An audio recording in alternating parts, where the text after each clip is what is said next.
નમસ્કાર મિત્રો જ્યારે કુળદેવીની કૃપા થાય ત્યારે આપણી દરેક મનોકામના પૂર્ણ થાય છે।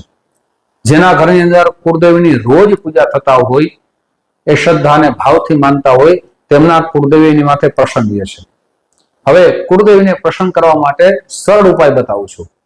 સૌથી પહેલા પ્રતિ દિવસ સ્નાન કરી આપણા કુળદેવીની સામે બેસી એક ગાયના ઘીનો દીપ પ્રજ્વલિત કરી એક બીજ મંત્ર આપું છું। એમની ઓછામાં ઓછી 2 માળા અવશ્ય કરજો। ઓમ એમ રીમ ક્લીમ કુલદેવીએ નમઃ। હવે એમ રીમ ક્લીમ કુલદેવીએ નમઃ બોલું છું, ત્યાં તમારા કુળદેવીનું નામ બોલી શકો છો, અથવા ઓમ એમ રીમ ક્લીમ ચામુંડાય વિચ્ચે નમઃ। આ મંત્રના પણ આ 2 માળા કરશો તો આપના જીવનમાં કુળદેવીની પ્રસન્નતા થશે।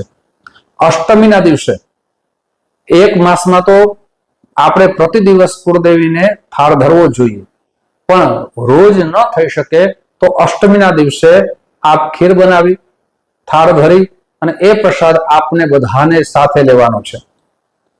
વર્ષના 4 નવરાત્રી આવે છે।